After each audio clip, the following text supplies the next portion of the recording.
call this meeting to order at 4:01. Joe? Yes. Most gracious Heavenly Father, we just thank you for the opportunity to serve our people. We just thank you for the nice weather we've had, and we thank you for the rain, and we just thank you for our nation and leadership, and be with our leadership of our country there, Lord. Guide and lead us. We make decisions. In Jesus' name we pray. Amen. Amen. Do a roll call. Nick White. Harvey. Charlie Buzzard. Here. Bill England. Honey. Keith Austin. Here. Joe Byrd. Honey. Sean Crittenden. Nate. Mike Dobbins. Here. Reggie Hargis. Wanda Hatfield. Rex Jordan. Here. Mike Shambaugh. Here. Mary Bakershaw. Honey. E.O. Smith. Here. Denise Taylor. Here. Victoria Vesquez. David Walkenstick. Honey. Brian Warner. Thank you. I'd like to ask for approval of minutes. Make a motion they be approved. Second. All in favor, say aye. Aye. On reports, Marshall Land.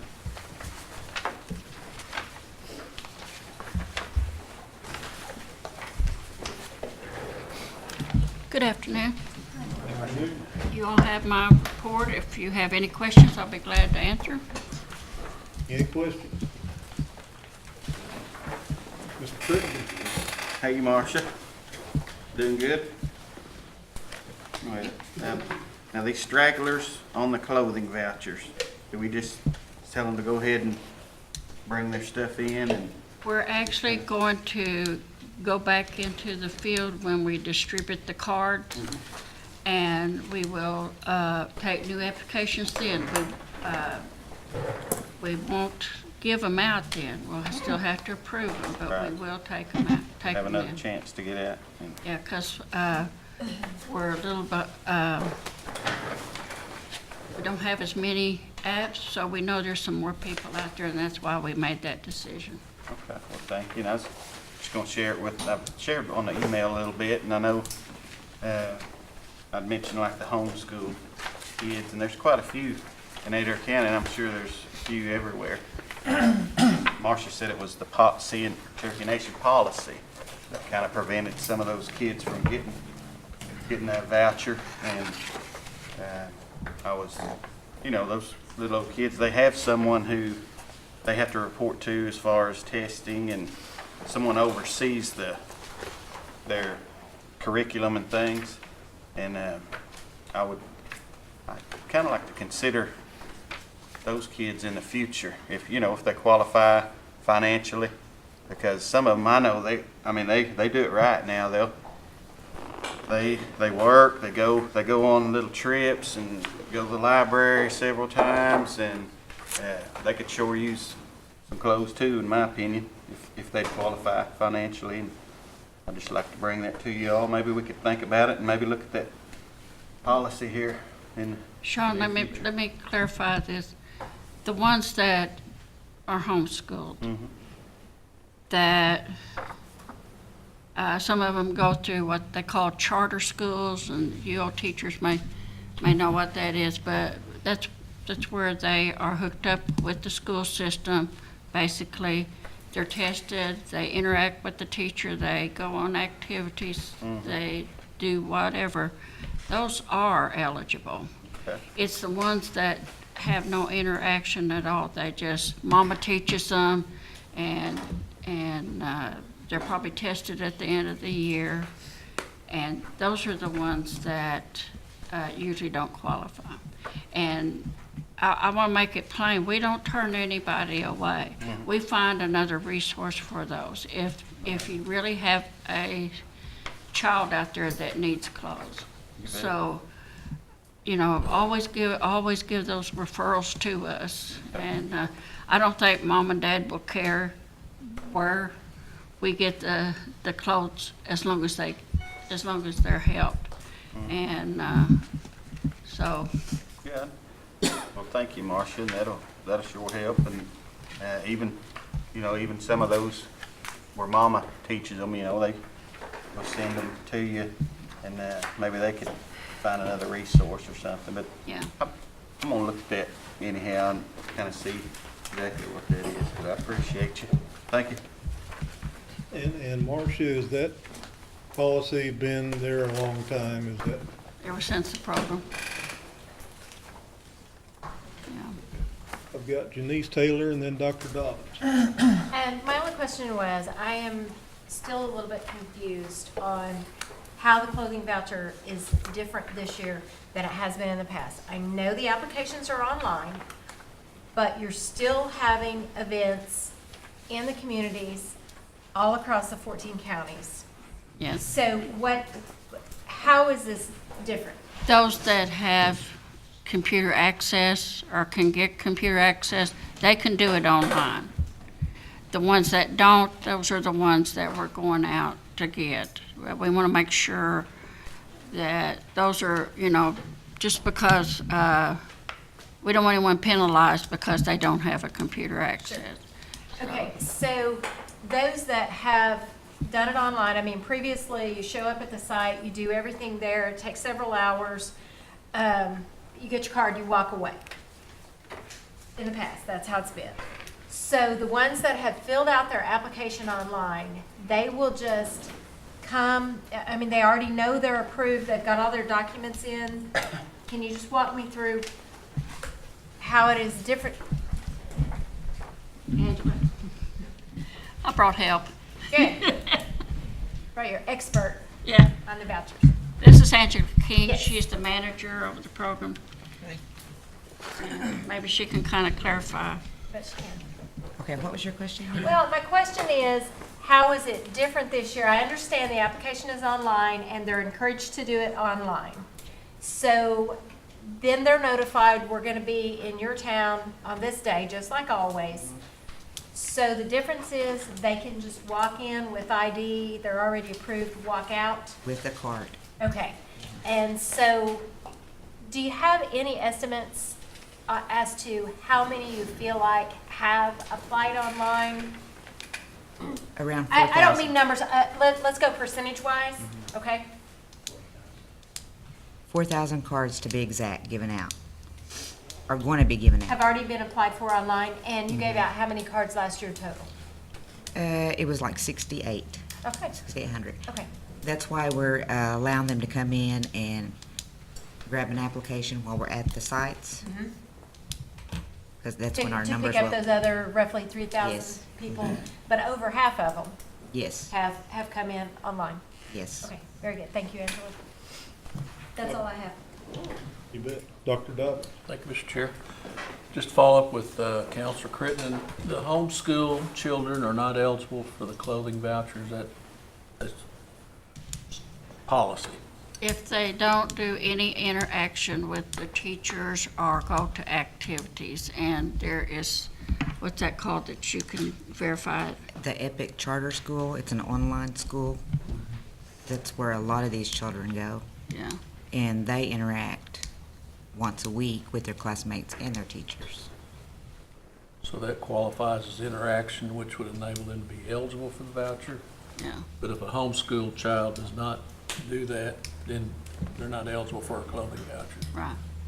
Okay, well, The reason being is because the program was made for an outfit for the first day of school. okay.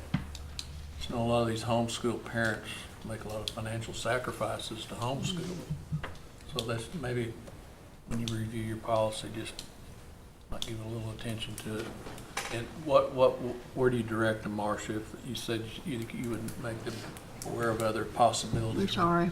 The homeschool children that aren't eligible for the clothing voucher, you said that you would direct them to other sources.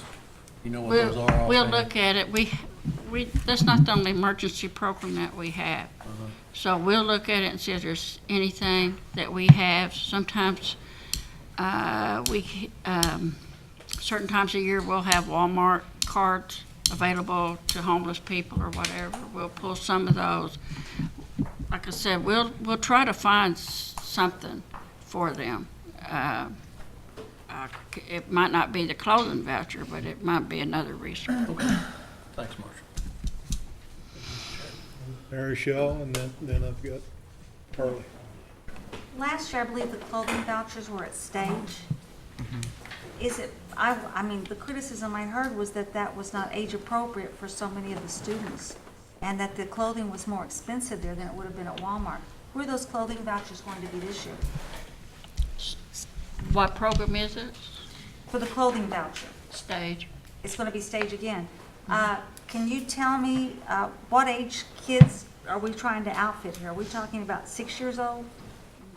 Okay, I guess the biggest complaint I heard last year was that the stage didn't have many clothes that fit this younger age, that they were more geared toward older children. And that they thought money would be better utilized at a less expensive facility like Walmart. Well, I just know I shop it there, and my kids are younger ages, so I've never had any problem. We've looked at different places, and we don't want to go for anything less than what we now have. We want either the same or better, and so far we haven't found anything. So, you know, Do we get a discount because we use stage? yeah. And we also get coupons from them, like a 20% off, 40% off throughout the month of July. And then normally they give us a 40% off during the coat. Thank you. Okay, thank you. Harley? Yeah, just a couple of questions, Marcia. Back with Councilor Crittenden, talked about if this doesn't work out, then I think this committee, we'd like to come back and take a look at the policy on that. And I don't have any idea, do you have any idea how many kids may be homeschooled? No, we have No. tried everything we know to get those figures, and from the feedback that we get from the state and the federal level is that if they don't keep a record of that, Yeah. you know, and if they're homeschooled and receive a certificate, then they've graduated. It doesn't say, well, how did you reach that, you know? But they still get a certificate of graduation, I suppose. And to me, these kids, a lot of them could be church organizations that does that. Even homeschooled kids, you know, they do interact with the community. They go to church, go to town, and do things like that. So I think we're leaving, especially if they're Indian kids. That's what we're all about, is helping the Indian people. So we want to take a look at that. And if I could ask you to keep a track of how many that you do serve this coming year, to see what's out there and what those Okay, can be. sure. The other question I had is, and I may be asking the wrong person, but the kids that go to school this summer get a voucher for food. Is that through your program? No. I believe you're talking about the grant that WIC got, Yeah. and no, that's And through who runs health. that, who runs that program? I'm sorry. Who runs that program? I understand it's a fund through health. It's a Oh, grant okay. through health. Brenda Carter, Okay, Brenda Carter. and I've got the number here. Okay, well, I think it's a wonderful program. Yeah, So, good, yeah. Jim. Thank you, that's all, sir. You're welcome. If they qualify for commodities and they're homeschooled, don't they automatically qualify for clothes? Not necessarily, because ours is poverty plus 25%, and to my understanding, y'all give like deductions for certain things. Food distribution, Mm-hmm.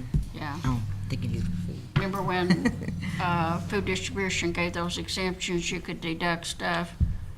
Clothing voucher doesn't have the same deductions, so that would make a difference.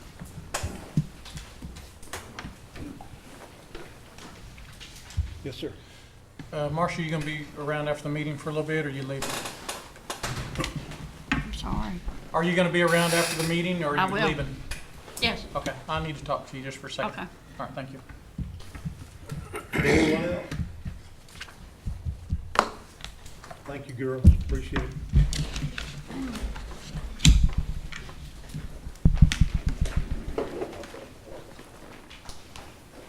Martha Ketcher.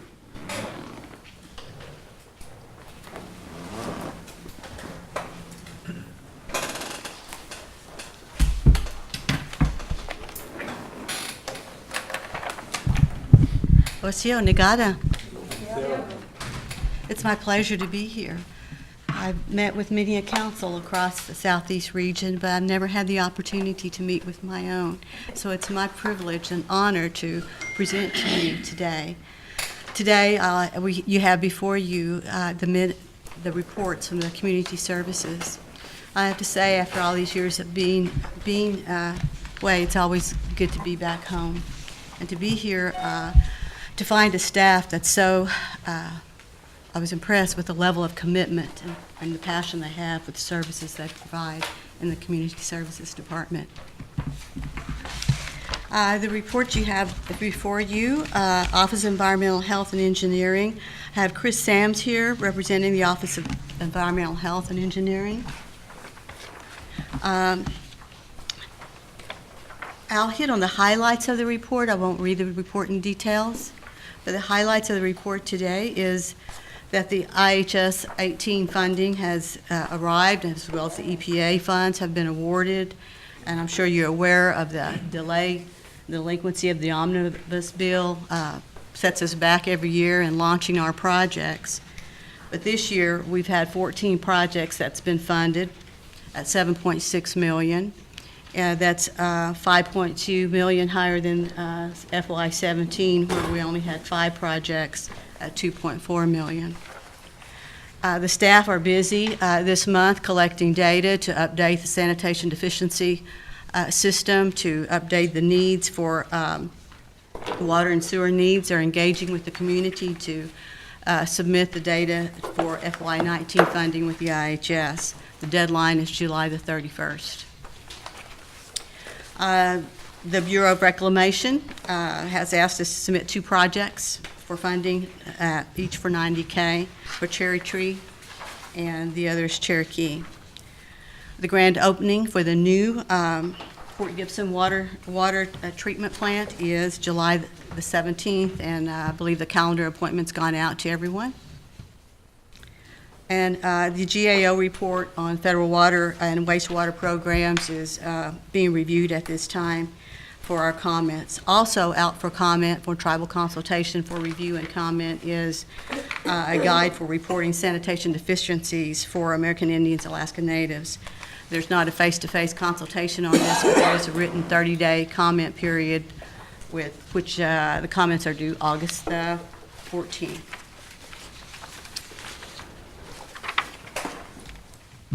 First of all, welcome back home. Thank you, thank you. You're welcome. Do you have any questions? Harlan Buzzer. I guess just some comments on the housing, water and sanitation for the committee. You'll notice there's $2,660,000. I think that's the most that I've ever seen come through on the IHS side. If you go down about 5 lines, you'll see multi-county, individual water and sewer for $1.5 million. That's the most I've ever seen it come down. I wonder what contributed to the increase of funds. I know we have an SDS system, and I'm hoping that's what it was caused by. So that's good. That's good. That's good news. It's good collection of data that's going into the SDS, so all of it has to do a lot with the data collections. I know that there is the consultation that's gone out today. Will have a change in the priority system, how they rank the needs of the SDS system. Is there anything that you would like to add, Chris, that any details to that? Just that, several years ago, IHS wanted to see, the dots on a map. They wanted to see actual homes. And our program, we took that very seriously. So we went out and we found those homes. And I think what you're seeing now is a direct reflection of that. That's good. That's good. The other question I had, and it kind of goes over to Gary Cooper, is the ICDBG grant. I didn't see this on there, Gary.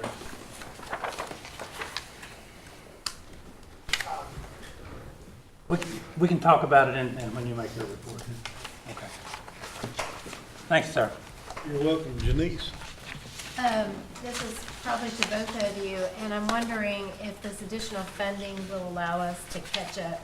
The biggest complaint that I get is people who are building new homes, and the way our application process is, you can't apply until you break ground, And then as it is, it's been a year or more before we can actually serve them. And so they're sitting here waiting on being able to close on their home.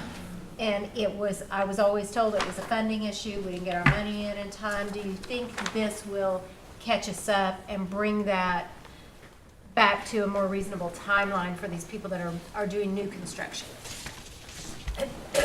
I think it certainly will. It's gonna allow us to be able to serve these homes a lot faster. We're be able to process these with our contractors a lot faster. We're not having to, kind of in a holding pattern to see the lull that we have in time between construction to when the actual bills hit. With these constructions, rock is a major issue. The rock excavation. So I think with this extra funding, we're going to be able to process these a lot quicker. There's less of a, not to say that we're just putting the money out there and let's go build, but with this extra funding, it's allowed us to, with some of our support staff, to go out and investigate this more and have these homes set up and ready to go once they're ready for construction.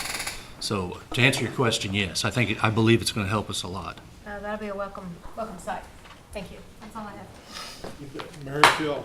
Yes, I would like to ask you about the Cherokee transit system. Could you all please explain to me, do we subcontract the system, or is this vehicles that Tri-Bones? How does it work?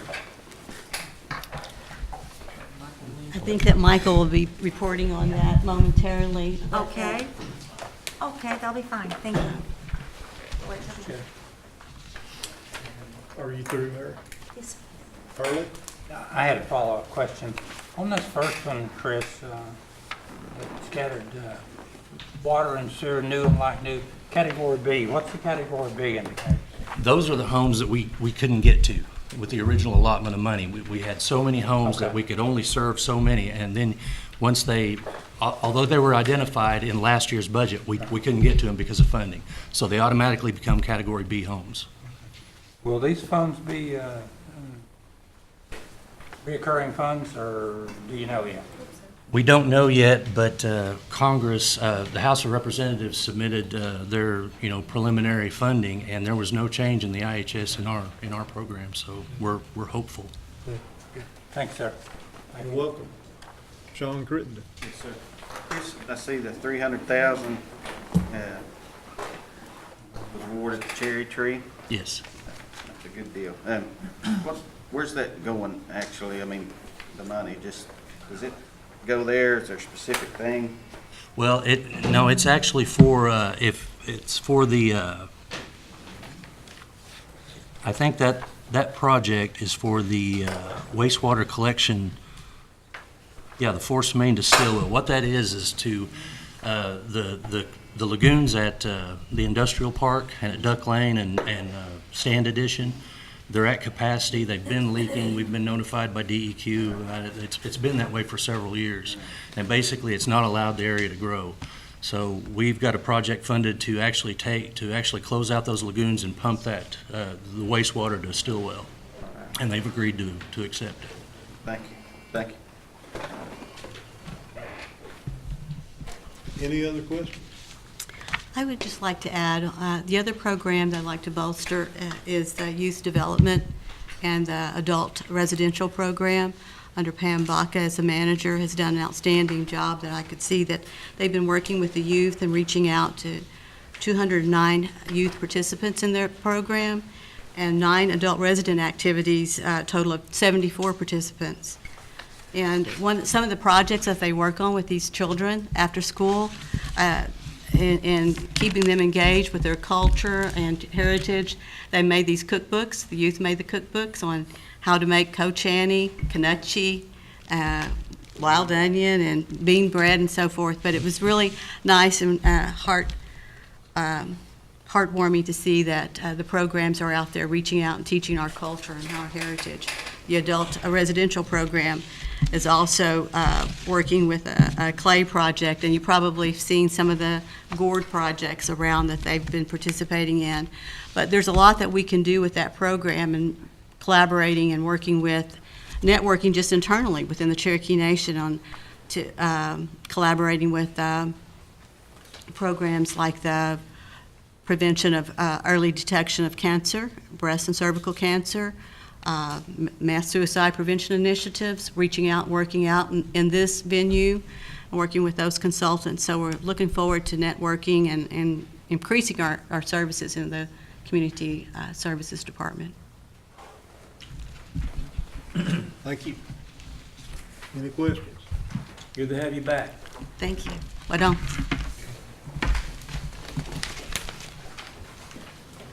Mr. Cooper?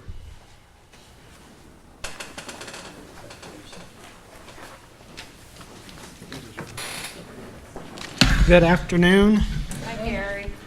How are y'all today? Good. So I mentioned last month, but it's certainly worth mentioning again, our college housing program. The application packets are available online or at any of our offices, and we will begin accepting those applications for the fall semester on July 23rd, so here in a couple of weeks, and that will continue on through August 3rd. But the packets are available. Students can print those off or get those, the ones that haven't already, fill them out, and so whenever we begin taking applications, all they have to do is bring them in. The packet is pretty, I think everything they need is on there, including a checklist that says you need A, B, C, and D from the school or whatever it is. So we try to make it as simple and as easy as possible. Can you say those dates one more time? Excuse me. July 23rd through August 3rd. And remember, that is a program we use NAHASTA funds for, so they do have to meet NAHASTA eligibility requirements. We continue to follow along to kind of see what HUD is going to do for the $100 million in new appropriations for this current year that was included in the Congressional Appropriations Bill for what they asked to be new construction or rehab, something along those lines, and it needed to be a competitive process. HUD's trying to get everything together on putting that out. Expect maybe to have something by the end of the fiscal year, so maybe in the next couple of months we may know how they're going to award those competitive grants and maybe the process or the packet or application they're going to use to do that. We'll follow that along. And then also in both the House and the Senate versions of the current appropriation bill, those amounts are included in there again for 2019. So we hope that that stays, and we'll follow that closely too. You've heard me talk about the HUD VASH program from time to time. There is some pending legislation. It passed out of the Senate. It's pending over in the House. That would make the tribal HUD VASH program a permanent program instead of the current demonstration project that's been refunded or has been funded for additional years. So I think it started in 15, 16, 17, and 18. So we like that, and they continue to put it in there, but we would like to see a permanent program. So I think the numbers and the data supports that, and they've asked for some updated numbers and information that we're working on getting to them, so we can hopefully push for that and make sure that that program is a permanent program, just like the non-tribal program. So other than that, I think that's really all I've got in case you have any questions, and then I think I have some stuff for you a little bit later. Thank you. Hey Gary, what's the status of the emergency rehab program in Cherokee Nation? What do you mean? I'm not sure I understand the question. What's the, I've had employees from the emergency rehab, they said they had been transferred to regional offices, and they said that the reason wasn't enough applications. We get rehab applications every day. Well, they said there was a shortage of applications, but I want to know, the emergency rehab department, what's the status of it? Is it still up and going and operating? We don't have an emergency rehab department. We have a whole rehab program. It's an entire program. It's not just emergency rehab, it's housing rehab in general. But those employees that's under the emergency rehab that we transferred over from Cherokee Nation to Housing Authority. They're all rehab employees. They don't work just on emergency rehab. I think that's maybe where I'm not fully understanding. Still doing emergency rehab? We're doing emergency rehab, replacement homes, regular rehab. We do from time to time, just like we do with any other program, is sometimes we'll have folks off for one reason or another, especially for like unexpected health issues. So work may fall behind in one area, so we may move employees from one area to help fill in a void over in another area. I mean, we do that from time to time. And I do have some employees who work for the rehab program that are working on getting some apartments ready right now, just because it's summertime. It's a busy time for us on the apartments, and we've had higher than normal vacancies than we have, and it's just to get caught up. It's not, they're not being permanently moved or transferred. They're just helping out where needed. And that's something we always do from time to time with any of our programs. Or something, or cut grass around there, just, they're fixing up the apartments. Yeah, I mean, it would be hard for me to tell you exactly what they're doing, because whenever someone moves out of an apartment, depending on how long they live there, it may just be paint. It may be paint, sweep, mop, wax the floors, clean out the oven. And it may be, if someone's lived there for a long time, there may be, nail holes in the wall that needs to be filled in and different things like that. We might have to replace flooring.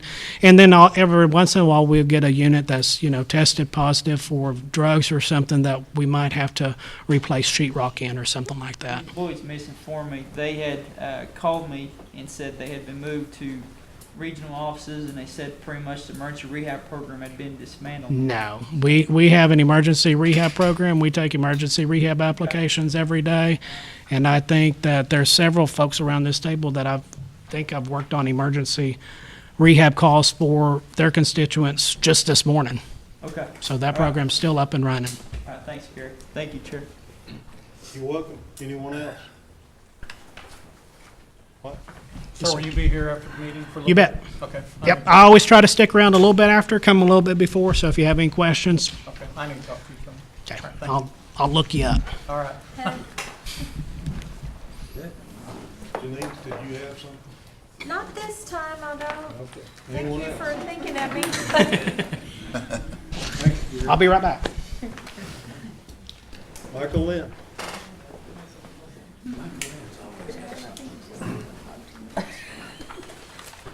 Good afternoon.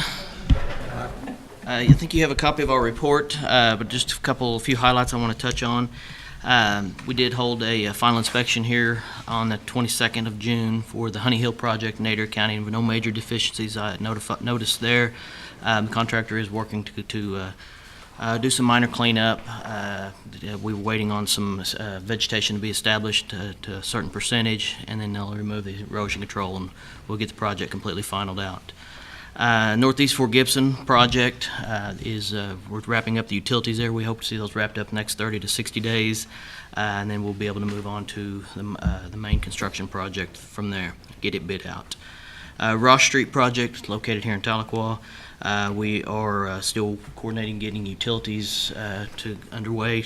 We've got a gas supply contract that will be opened this week, I believe, through the gas company here in Tahlequah.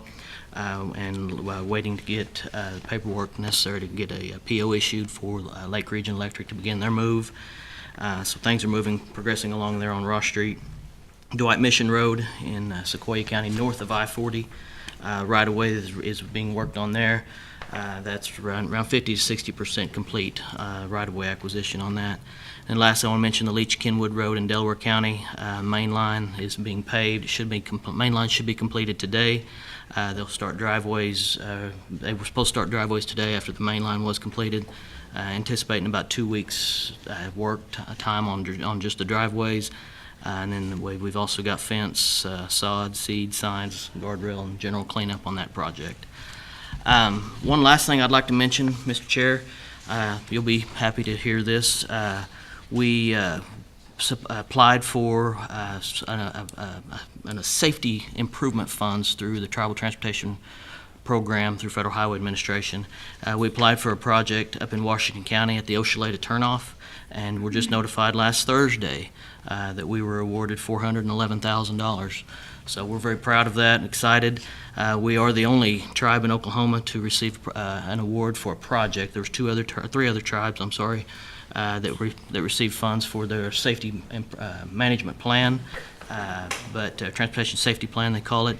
But ours was the only project that was an actual project that was funded. We're a brick and mortar type project that we'll be able to put to use. So we're working with Oklahoma Department of Transportation on that project. We've been working with them some time, gathering data, and they are performing the design and environmental. They'll let the project, but we will be able to contribute approximately half of the cost to the project. It's a little over $800,000 is the estimate right now, and what they're looking at is similar to was constructed there in Ramona, which is a J-turn, they call it, where there will be no left-hand turns out of that road. They'll have to they'll force folks coming out of the Oshaleta turnoff onto 75 to turn right, go down, make a U-turn to head back north. And as far as traffic heading south from Bartlesville area to Oshaleta, there'll be a merge, or a deceleration lane for them to get out of the way of traffic, which I know is a very big problem there now, is getting rear end accidents and things of that nature. So hopefully we'll see some big improvements in that area. There was 94 projects submitted overall nationwide, and the average of those 94 projects is about 187,000. So for us to receive the 411, we're well above the average, and again, real excited about that and ready to get that project started. That's my report, Mr. Chair. I'd be glad to answer any questions. David. Hey, Michael, we had another casualty up there in front of Woodall Public Schools. I know we've been talking about getting a light up there, and I think last summer another individual died up there in a wreck. What do we have to do to make this more of a serious issue to get a light up there? I know they put the blinking lights up there. I just don't know why that's such a bad area. Yeah. I guess 5 o'clock traffic, things get you congested. I don't know.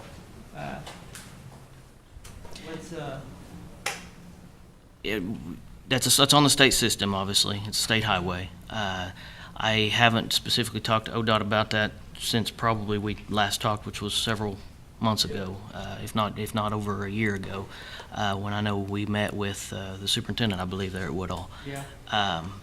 I can bring that back up to ODOT. We met with Matt Meredith as well. Was Meredith with us as well? I don't recall. I don't recall that. Yeah. But nevertheless, I can bring that back up to ODOT.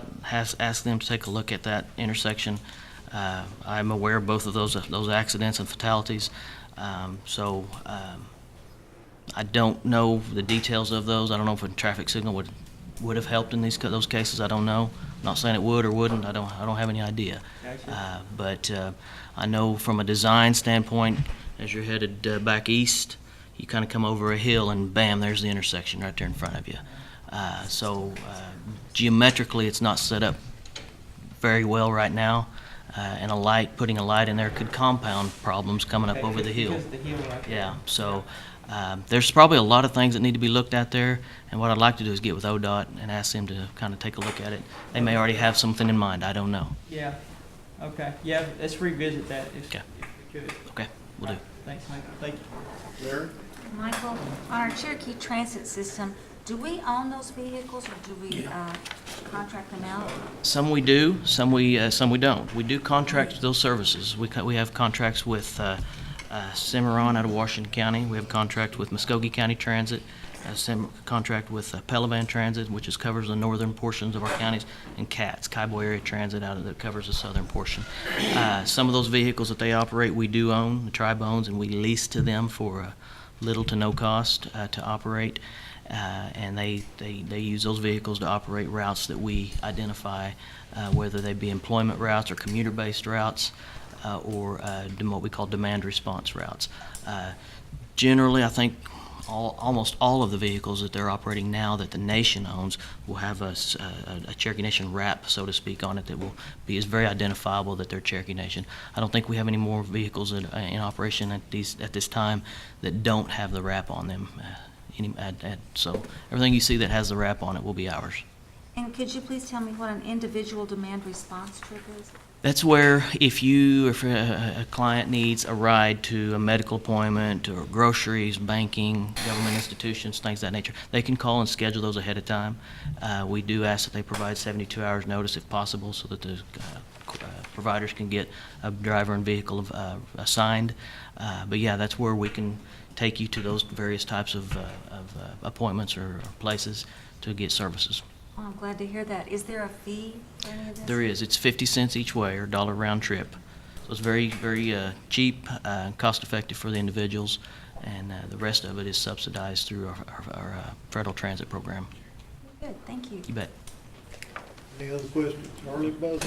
Yes, I want to commend Michael on this $440,000 safety grant. That was a really needed project up there for the clinic, so it's going to help a lot of people pulling in a road up there. The other question I had, Michael, was on the Leach Kenwood Road. What are we going to do with that contractor? I see we got 444 days of $1,000 a day. That's a lot of money. It's a lot of money, a lot of days. We're aware that the contract is behind schedule, severely behind schedule.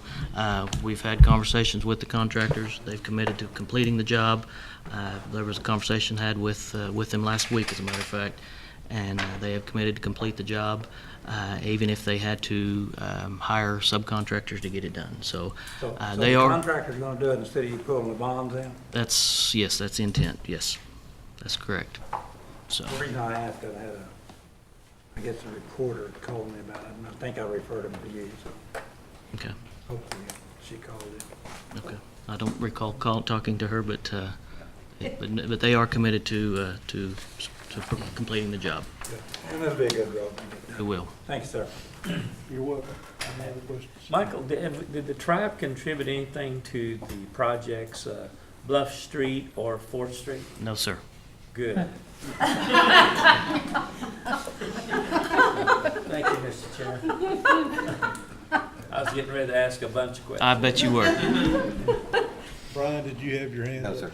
No. Michael, go ahead. I believe I called your office last week about Keithley Colport Road. Yes, you did. So we do not, that is not our deal, right? That project. I think you called about 2 projects, and that one we don't have. That's a state and county project that they're working on. The other one, refresh my memory. I'm not even sure. We were in New Life Ranch. Life Ranch. We are involved in New Life Ranch. Well, I would like to tell you, I did drive Kenwood Road. They did the bridges, and there's not gravel anymore. Yes. And they have done a very good job. They've overlaid it, and they should, I guess you said that they finished today? They should finish the main line today, all the way. They did a good job on the road. Thank you. I did drive it, so. Good deal. Finally. Very good. Michael, thank you and your crew for the Oshaleta turnoff. For years, people from that area have worked on that. And you guys showed up, 2 or 2.5 years ago, and things really started rolling. And so if you need any help with ODOT, this is the crew. Yeah. It's like running into a brick wall talking to ODOT. You go to Oklahoma City and ask your representative to run over to ODOT with you, and they run out the door. Mm-hmm. I don't know, ODOT must run Oklahoma, I'm not sure, but we appreciate what you've done. Well, thank you very much. We're glad to have announced it and excited about the project. Yeah, thank you. Everybody needs to show up and take pictures for that one. This one took years. All right, thank you. Commerce Housing Report. I don't see Anna, but I see somebody standing there. Hello. I'm sorry Anna wasn't able to be here today. There are a couple of things on our report, or one thing I'd specifically like to point out, and that's on the last 2 pages where the schedule of classes is presented.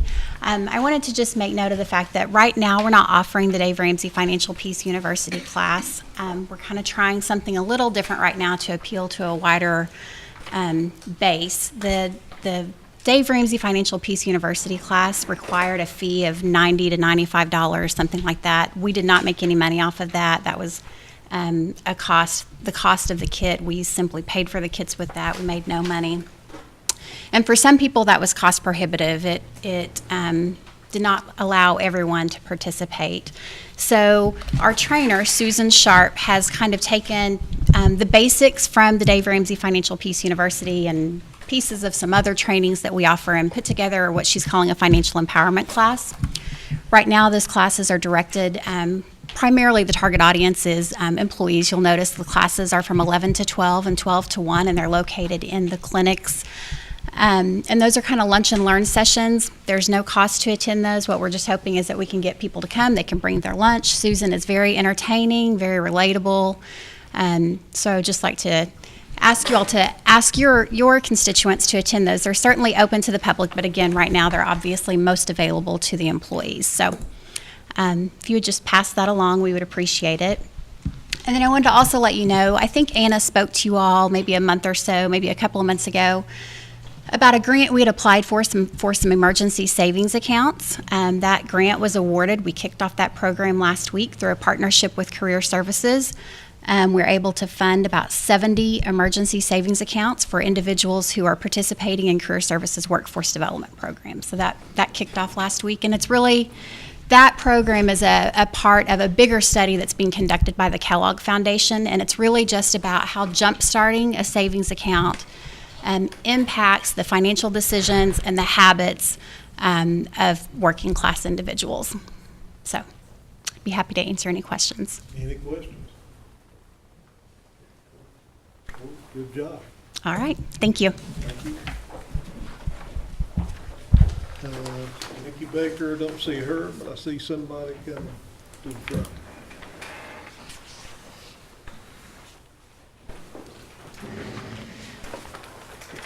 Good afternoon, everyone. My name is Rachel Four. I'm the operations manager at Indian Child Welfare and for One Fire.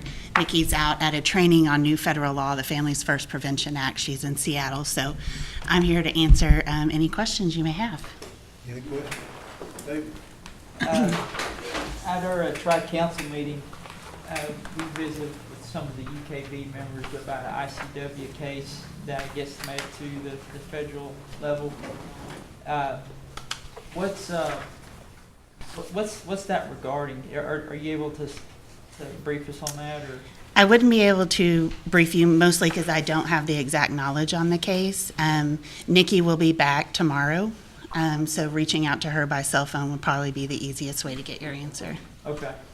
They just told me bits and pieces about it, but it sounded like... That's about as much as I've kind of heard around the office. Okay, all right, thank you. You're Thank welcome. you. Wanted to help you. I noticed on this page it says ICW staff is working on cases in 37 states. Yes, ma'am. Okay, do the courts contact you, or individuals, or both? The courts have to notify us by formal notice, and then we intervene in the case. Okay. And then most of those, anything outside of a 4-hour driving distance, we're pretty much participating in telephonically. Okay, thank you. Yeah. Any other questions? Yes, ma'am. I would just like to ask you one out of this meeting, if you can hang out for a Sure, minute. you bet. Thank you. Thank you. Yes, sir. Thank you. Thank you. Good job. Rob Doherty, I see Rob here. Yeah. Community and cultural outreach. Sure, you got it? Sure.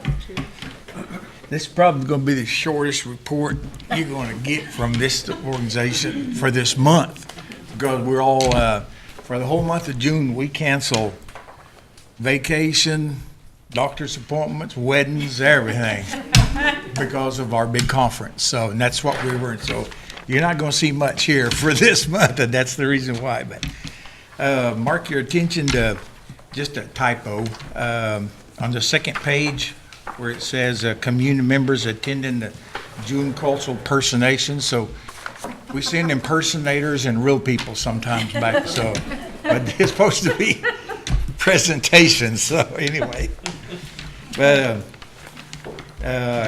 any questions or anything, I have a couple of upcoming events that I need to let your communities know. Trainings, we have Thursday night on the 12th, we're going to be coming to Chelsea, up in the northern area. We're having Richard Fields, one of our natural treasures. He's going to do bow making, and I think he was just up there towards your way, Councilman Vasquez. And then on July 31st, and I think all of your constituency, all the groups that you have, we'll have a 2-hour training in the morning, 2-hour training in the afternoon. It's on a Saturday, I believe. I think it's on Saturday, I'm not sure. It's board recruitment for their board of directors for all the different community organizations. And Brad Wagnon's going to be doing that one, so. Any questions at all? I can try to attempt to answer. Yes, sir. Go ahead, Mary Beth. Yes, Rob, I just want to offer my congratulations on an outstanding CCO conference. Thank you, ma'am. It was amazing, the programs were top-notch, and I'm so glad that we had 9 of the tribal counselors in attendance at some of these, because it gave them an opportunity to see what you all do in action. But I was so proud of it. Thank you. Thank you. It's staff did hard work. Like I said, we don't do nothing in June. We had 500 bags and we had 2 left. So we had 498 people there. Some other people came through twice because we had some good goodies in there. Rex Jordan, is that what you I tried, but I couldn't. They'd only give me one. So thank you very much. And so we're working on next year's already, so. What was your final count at that was a big number there. I attended that. We're looking at crowd. 500 because we knew we didn't register everybody. You know, you had good input. People there were happy to be there. They were very in tune to the speakers. Of course, Gary Lightfoot Davis did a good job of speaking there. It was good. And then I was going to add one more thing. Oak Hill. Yes. That mural. Yes. We need to preserve that. Definitely. Bad weather come through. I was talking to Councilor Buzzer during the break.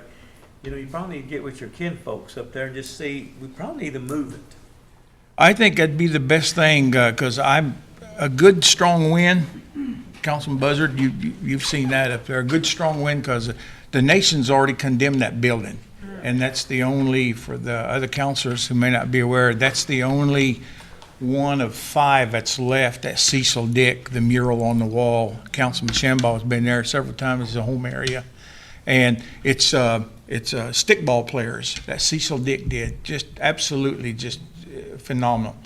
And we do need to do something, but it's BIA property at this time. It hasn't reverted to Cherokee Nation yet. So whatever I would parameters say may that be. we could call it emergency for the preservation of that artifact and let the BIA know. We can do it one of 2 ways, Secretary. We can either tell them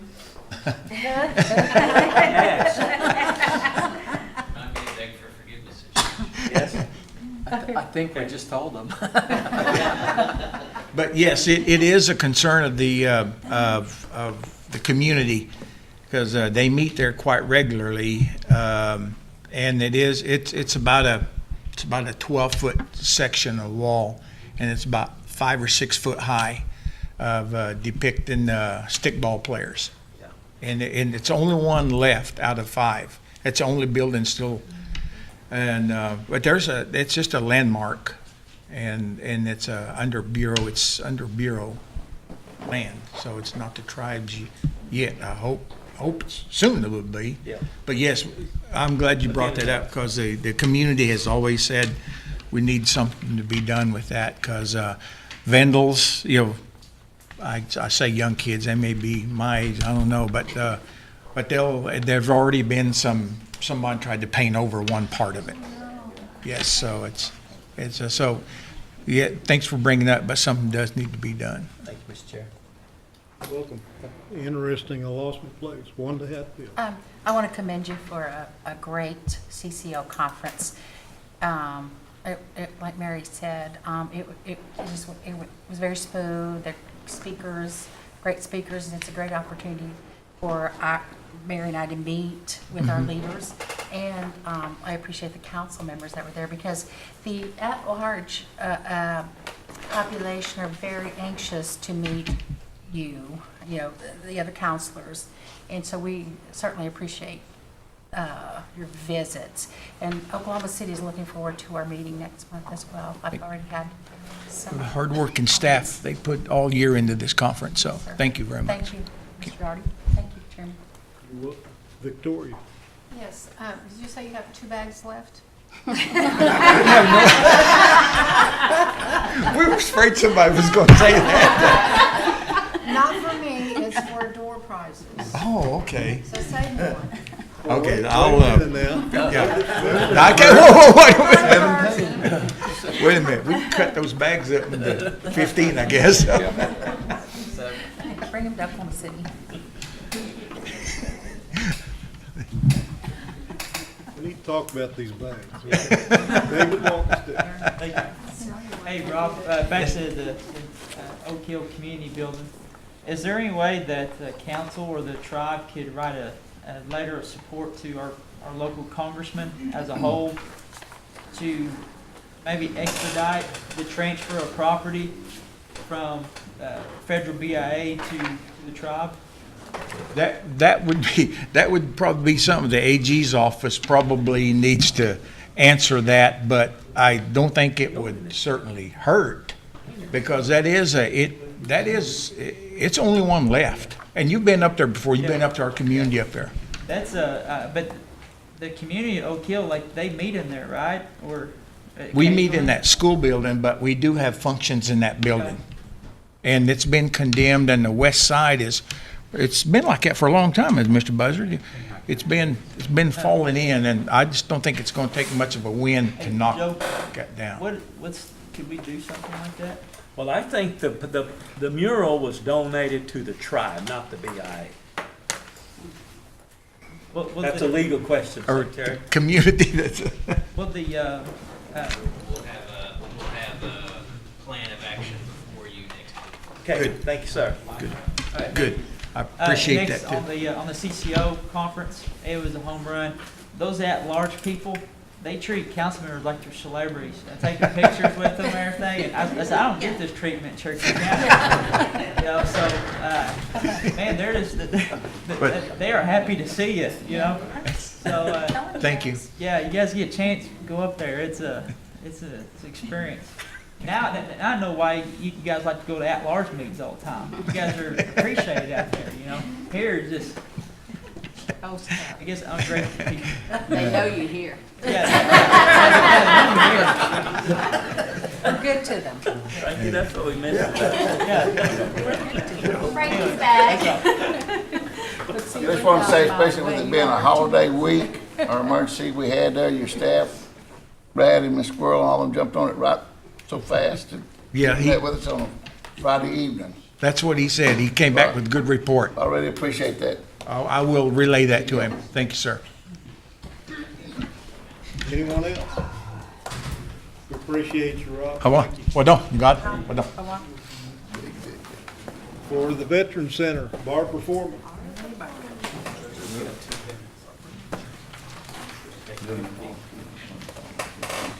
Hey, Barbara. Yes. Hang on just a minute. We've got some papers to pass out to you. I'm just passing out, you want to just pass it down? I just want to pass those out to you so you can see what your Veteran Center's been up to.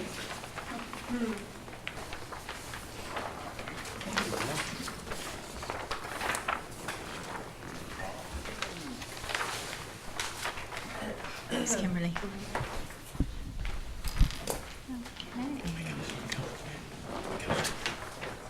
Hello, council. Barbara. I'm happy to be in front of you tonight. Happy to have you. And you have my report.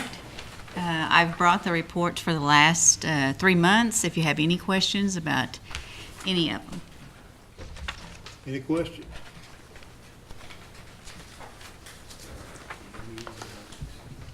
Mr. Crittenden? Yeah. Barbara, glad to see you here. We got a lot of things going here. Yes, we do. So I'm glad to get this and what's what's going on right now? I mean, what are you busy on? I'm very busy. On the paper that I passed out, it shows what we've done in the past months. It also shows some of the future dates that are already on the calendar, just, so you'll have that. There are some other activities we will be planning that are not going to have so much notice with them. Right now, since you asked that, we have the Warrior Flight. Almost everything is taken care of for the Warrior Flight. The flights are booked. The hotels, both hotels are booked. We have, the only thing is itinerary, and I've already talked with them about that. The tour guide, he's got to get back with me, and we will have that hopefully in the next 2 or 3 days. So we also have 10 veterans going, and 1 is World War II. 6 is Korea, and 3 are Vietnam. And we're wanting y'all to send all the referrals you can so we can get ready for the next year. Let's see, you should have received some information on this, but just to give you the dates again, September 16th, we will be having the banquet at West Siloam Springs Casino. And we will fly out of Northwest Arkansas on the 17th, bright and early that morning. And we should probably get in D.C. maybe around 11, close to 11. And then there was an email sent out today that came from the at-large, I believe her name is Melanie from Washington, D.C., CCO group there. And I was waiting for her to contact me to confirm, and then I was going to get the info out to you, but she's already sent it out. But the email was talking about they want to hold a lunch for our veterans in our group that comes there. So probably it'll be about time, as soon as we get there to DC, to head to that lunch. So just to let you know.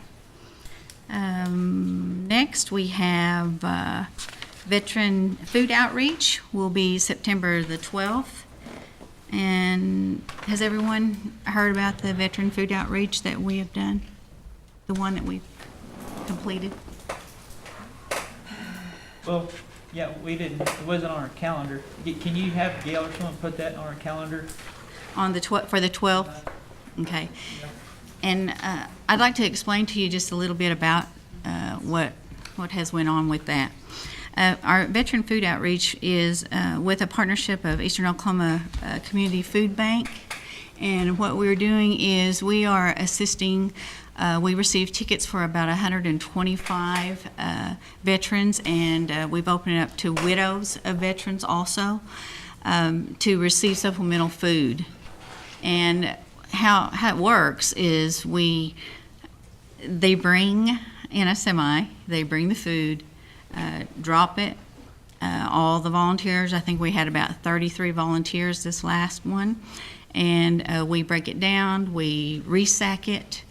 The veteran drives up, stops, we fill the food in their vehicle, and they drive off. And so we're set up for this next time also. I'm thankful we will be receiving a facility that's air conditioned. And I know Speaker Berg was there that day, and it was a little hot that day. Got another one. They drop them off on pallets, the food, and her staff separates everything.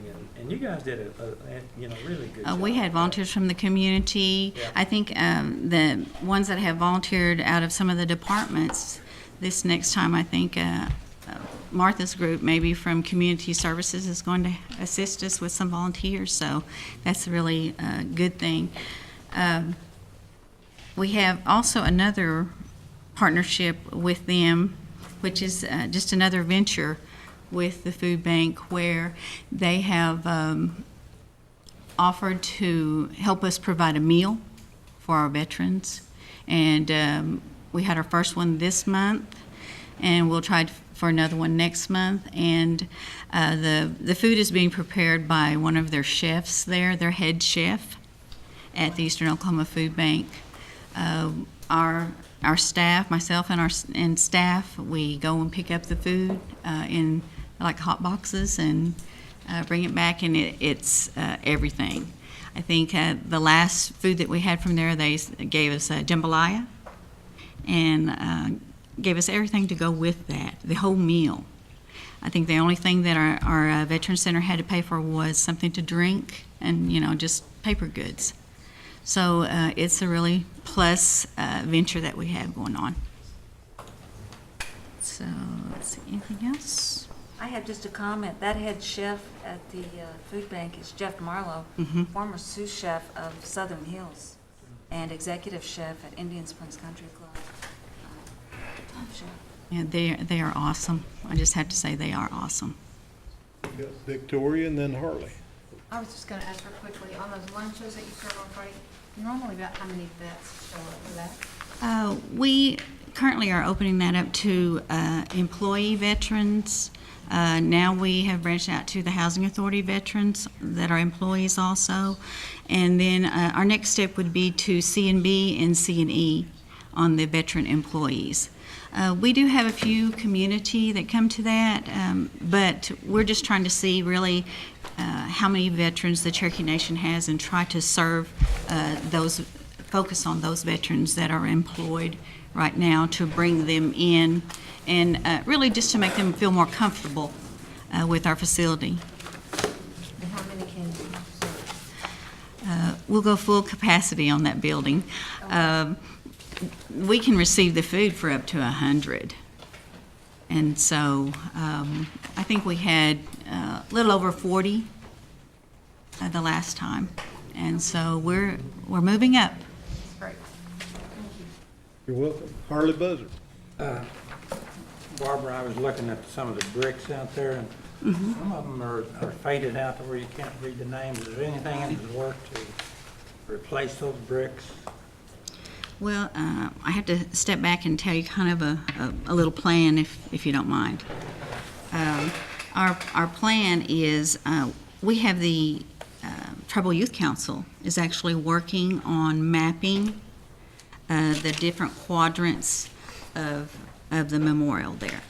And so what we're going to do, the brick company was a little bit behind on supplying the bricks, so now we're up to date on receiving the bricks, and so we are placing them in the closest quadrant. So I want to fill up the quadrants with, first with the new bricks that we have that are coming in, and then we're going to work on the phase of replacing as many as we can.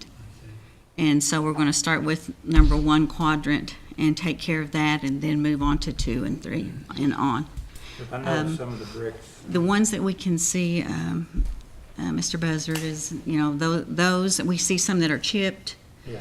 And some that, we can't, there's some that we're not going to be able to replace because we can't see them very well. And they've been there for years. But we're going to try to do our best to replace the ones that are broken that we can see. And if we have enough information to go on with the bricks, we will replace those. So there's not a record of people's names in there, or is there? We have some records. But we're talking about for years, and so we don't, have all, but we're going to take care of it. Anyone else? Keith Austin. About a month ago, you brought a bus load of veterans to Claremore for Yes. the Wallet Hills. And Barbara had called. All I can tell you is if she ever calls you and says she's bringing vets to your district, she'll allow you to treat them right, because we treated them right that day.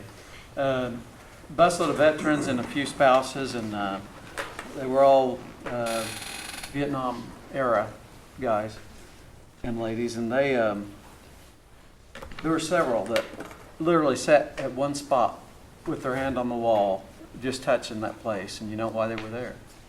And most of these gentlemen told me that they had never been to Washington, D.C. to see the full-scale wall.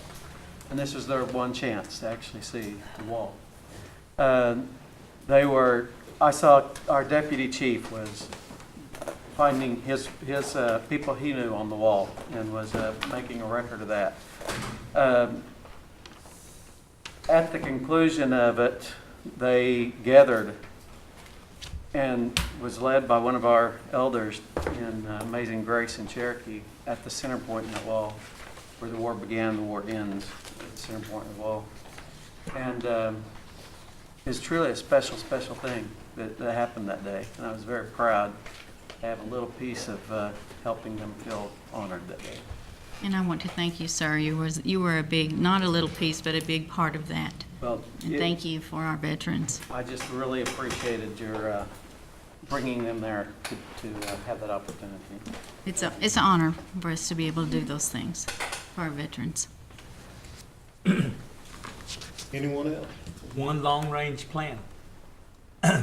If you could, with the research that some of your staff is doing, could you get us, like if one of these council members wanted to go to Washington DC and look at the wall, Vietnam Wall, how many of their people would be in that district, from that district?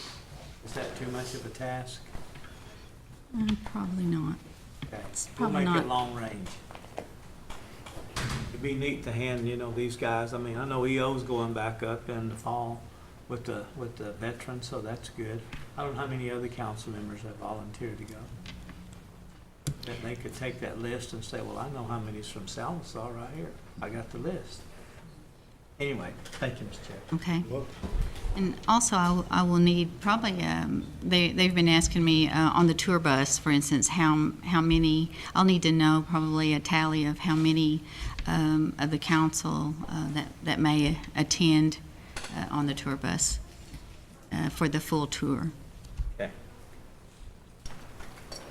For the Warrior Flag. Thank you, Barbara. Thank you. Appreciate it.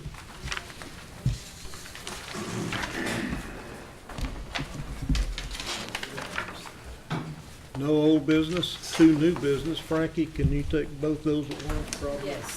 The first one is, I believe is the amendment to the 2018 Indian Housing Plan.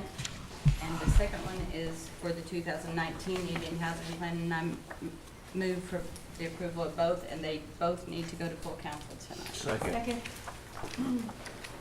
Motion's been made and seconded. Any questions? Any discussion? Yes, sir. Hey, Cooper, on the, this EPIC Energy and Performance Information Center. That's the 2019 Indian Housing Plan. You can see the 2018 and before was this whenever it printed out.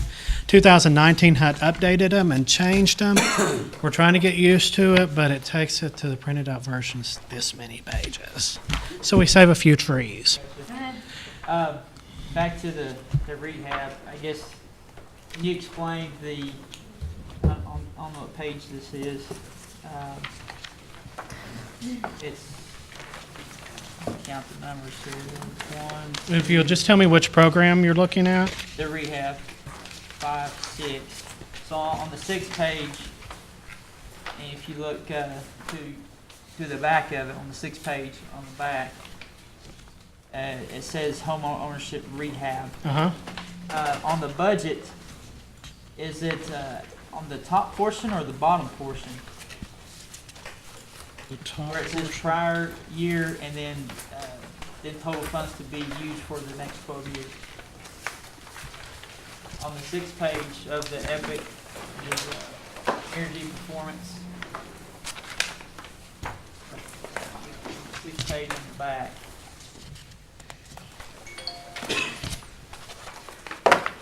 For housing rehab, it is $5.6 million. Okay, is that the prior year? No, that's for, Is that the funds we're going to use for this year? this is what we anticipate using for 2019.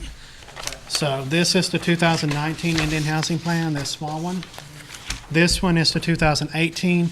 If you'll remember, I think I mentioned last month that the original housing plan that we have to do this time every year for next fiscal year, which starts October 1st, is based on estimates. The estimate for last year was $28.9 million. What we actually got whenever it was all said and done was $38.8 million, and that's why we need to amend the 18 is to account for that. And then the 2019 basically is pretty close to the same as last time. That $5.6 million for housing rehab is the exact same amount that was in there for the original 2018. Okay. And that amount is exactly the same as it was last year. I think we did with some of the amendments we did to the 2018. I think we did put some additional dollars in housing rehab for this year with the new monies we got. Okay, as I was looking on some of the other items, and there was a number in there, like say it says prior and current year, it had $0, and then on that second section, it says total all other funds to be expended in the 12-month program. Okay. Probably where you're getting confused at is this is a combination Indian Housing Plan and Annual Performance Report. So part of this is completed now, which is the Indian Housing Plan part. Then this same form is used at the end of next fiscal year to complete what's called the Annual Performance Review or Report, which is then where those other parts are filled in. So we estimate things like right now, like how many people we're going to serve, how many dollars we're going to use. That's section L. So, Yeah. so the L is your estimate, then the That's- M's your actual dollars that you're going to spend? No, L and M is the actual dollars. And those come from two different sources. The actual, L's would be the HBG funds, the NAHASDA funding we're using, and then M would be any other funds. So if it's Okay. any other federal funds, program income, any non-NAHASDA dollars. Okay. Yeah, I think if you'll notice, like the very first item on there is like the HUD VASH program. You'll see all of that's under non-federal because, or other, that second one. And that's why, because it's non-NAHASDA dollars. Any other questions? Took me a second. Yeah, Gary. The ICDBG? ICDBG. I checked with Chris, the ICDBG matching for this coming year, the 2019, is for a project they're putting together for water and sanitation. Yeah. The previous year, the 2018 ICDBG project was the tornado shelter. Before that was ICDBG for rehab, where we did the solar panels. So they usually try to sort the money around, and the one coming up for 19 is planned to, the application will be for a water and sanitation project. I Gary's think for putting Cherokee. together. Yeah. And Gary's putting together some cost analysis on solar panels. Yes. I know we did, through ICDBG, last year we did 2 houses, I think, with solar panels. Yeah, I think there was a total of, and you asked me to look at that before, and I started pulling that information, and I think there was around maybe 18 total that we did. Okay. Yeah. I'd like to see the numbers on some of that. You bet. I'm working on gathering all that up. One other question on this housing plan. Yes. We don't intend to do any more of the Title VI loan, like we had the $2 million prior to this. For Title VI loan, we don't want to do any more Title VI loan houses. Actually, I didn't no, see any. the Title VI, it was a long time ago. Okay. And then we used part of our Indian housing money every year to pay it down. Yeah. If you will notice back on the Title VI for this year, and I'm glad you asked about that, Saw that, yeah. there was like $500,000 of NAHASA dollars and $31,000 and some change in other. That will actually pay off our current Title VI loan. So, Was that a $2 million loan? Or? no, it was a $34.5 million loan. I didn't see that. Yeah, it was, the original Title VI amount back in the early 2000s was $34.5 million. It was the largest Title VI loan ever at the time. Thanks, sir. You're welcome. Anyone else? Well, how many homes are we planning on building this next year? I would have to, Well, how much money is appropriated there for new construction? we included a little bit in new construction to help subsidize some of those for Like folks Cherokee who, Nation did? yeah, for folks who might need extra assistance. And I don't remember exactly what the amount was. I think it was $1.8 million. 1.8 million? Mhm. Okay. And it's about $90,000 a home, probably. That varies. It's based on, I mean, just ballpark. it can be anywhere from 90 70 to 90. It depends on where the home is and what, if any, infrastructure there is there. I can't give you a better estimate than that. Some homes already have infrastructure there and some don't. If you build it, about be 50. It'll be 50 years before it's built. Are you good, Council? Yes, sir. Yeah. Anyone else? All right, all in favor, say aye. Aye. All opposed? Ayes have it. Any announcements? I have one. It's good to have Frankie Hargis. Next meeting is tentatively scheduled for Monday, August 13th, 4 p.m. I'll entertain a motion. All in favor? Aye.